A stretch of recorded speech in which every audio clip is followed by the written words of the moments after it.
ప్రేక్షకులకు నమస్కారం.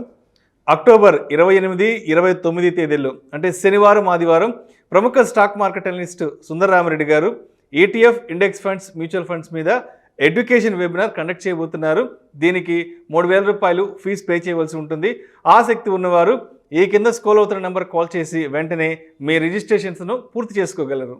Hi, Sundara Rami Reddy from RCP Technologies.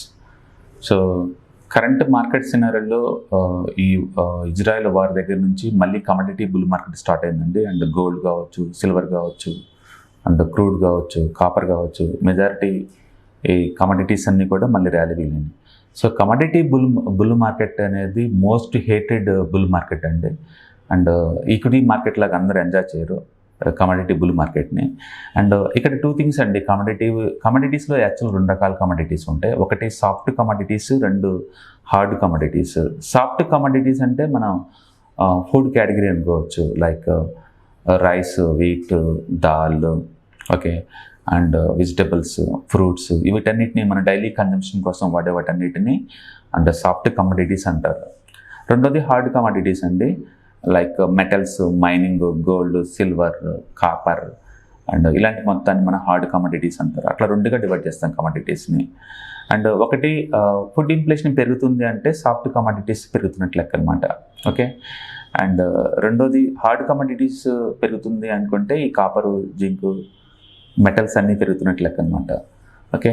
So బేసికల్గా కమోడిటీ పెరిగినప్పుడు కపుల్ ఆఫ్ కంట్రీసే బాగుపడతాయండి. లైక్ క్రూడ్ బాగా పెరిగింది అనుకోండి, గల్ఫ్ కంట్రీస్, రష్యా, వెనిజులా ఇలాంటి కంట్రీస్ మాత్రమే మనీ మేక్ చేస్తాయి. బట్ ఎంటైర్ వరల్డ్ సఫర్ అయిపోతుంది అనమాట. అందుకని కమోడిటీ మార్కెట్, బుల్ మార్కెట్లో కపుల్ ఆఫ్ కంట్రీస్ మాత్రం వెల్త్ క్రియేట్ చేస్తాయి. అదే కమోడిటీ బేర్ మార్కెట్ అనుకోండి, ఎంటైర్ వరల్డ్ అంటే ఈ కమోడిటీ మీద డిపెండ్ అయిన కంట్రీస్ కాకుండా మిగతా మొత్తం ఎంజాయ్ చేస్తాయి అనమాట. అందుకని స్టాక్ మార్కెట్ ఈ కమోడిటీ బుల్ మార్కెట్ని హేట్ చేస్తుందండి, అంతగా లైక్ చేయదు. ఎందుకంటే టూ థింగ్స్. ఒకటి, కమోడిటీ రేట్లు పెరగటం వల్ల, okay, for example housing cost పెరిగిపోతాయి ఆటోమేటిక్గా. ఎందుకంటే హౌసింగ్ వాడే మెటీరియల్స్ మొత్తం రేటు పెరుగుతున్నాయి కాబట్టి, సిమెంట్ రేటు పెరుగుతుంది అండ్ ఐరన్ రేటు పెరుగుతుంది, అన్నీ పెరుగుతుంది రేట్లు. ఆటోమేటిక్గా ఎన్ని పెరిగినప్పుడు లేబర్ కాస్ట్ కూడా పెరుగుతుంది. కాబట్టి రియల్ ఎస్టేట్ కాస్ట్ ఎక్కువైపోతుంది. రియల్ ఎస్టేట్ కాస్ట్ ఎక్కువైనప్పుడు రేట్ ఎక్కువ పెంచి అమ్ముతారు వాళ్ళు కూడా, ఎందుకంటే గిట్టుబాటు అవుతుంది కాబట్టి. అప్పుడేమవుతుంది, దాన్ని చేయటం కోసం గవర్నమెంట్ వాళ్ళు ఏం చేస్తారంటే వడ్డీ రేట్లు పెంచుతుంటారు. అంటే వడ్డీ రేట్లు పెంచడం, ఇన్ఫ్లేషన్ పెరగడం ఈ కమోడిటీ మార్కెట్, బుల్ మార్కెట్కి స్టార్టింగ్ పాయింట్స్ అనమాట. అందుకని కమోడిటీ మార్కెట్, బుల్ మార్కెట్ కనుక స్టార్ట్ అయితే ఖచ్చితంగా అక్కడ కండిషన్స్ ఎలాంటివి ఉంటాయి అంటే ఇంట్రెస్ట్ రేట్స్ ఎక్కువ ఉంటావు, ఇన్ఫ్లేషన్ ఎక్కువ ఉంటే ఇలాంటివి ఉంటాయి. ఇలాంటివి ఉండటం వల్ల ఏంటంటే గవర్నమెంట్ సఫర్ అవుతుంటుంది, జనరల్ పబ్లిక్ కూడా సఫర్ అవుతూ ఉంటారు. అందుకని మోస్ట్ హేటెడ్ బుల్ మార్కెట్ అంటే కమోడిటీ బుల్ మార్కెట్. అది కపుల్ ఆఫ్ కంట్రీస్ మాత్రమే బాగుపడతాయి, మిగతా వరల్డ్ మొత్తం ఎఫెక్ట్ అవుతూ ఉంటాయి. అంటే పర్టికులర్గా స్టాక్ మార్కెట్ పాయింట్ ఆఫ్ వ్యూలో టూ థింగ్స్ జరుగుతాయండి. ఇక్కడ రా మెటీరియల్ కాస్ట్ బీభత్సంగా పెరుగుతాయి కాబట్టి కంపెనీస్కి వచ్చే ప్రాఫిటబిలిటీ బాగా తగ్గిపోద్ది. ఓకే. ఇప్పుడు క్రూడ్ రేట్ బాగా పెరిగింది అనుకోండి, ఏవియేషన్ ఇండస్ట్రీ సఫర్ అవుద్ది, పెయింటింగ్ ఇండస్ట్రీ సఫర్ అయిపోద్ది, అండ్ లాజిస్టిక్ సెక్టర్ కాస్ట్ పెరిగిపోతుంది కాబట్టి అన్నీ ఎఫెక్ట్ అవుతాయి, ట్రాన్స్పోర్టేషన్ అన్నీ ఎఫెక్ట్ అవుతూ ఉంటాయి.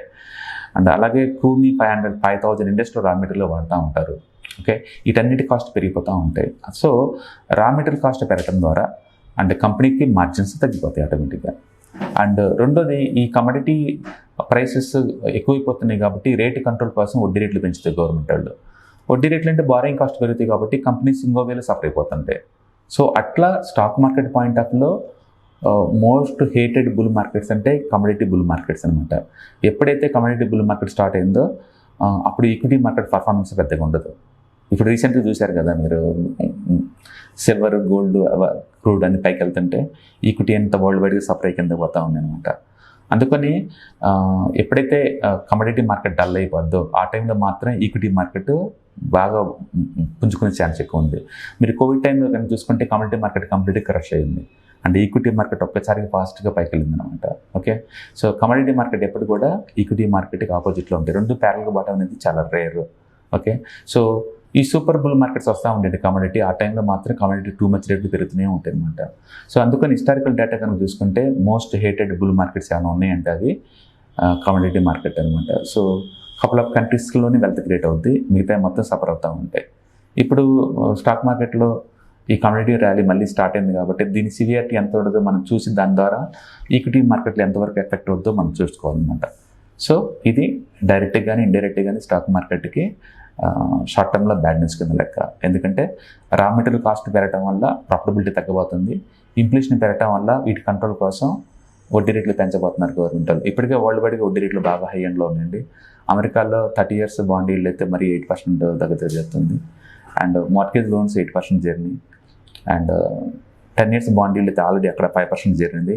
అందుకని వడ్డీ రేట్లు పైకి పోతూ ఉన్నాయి అనమాట.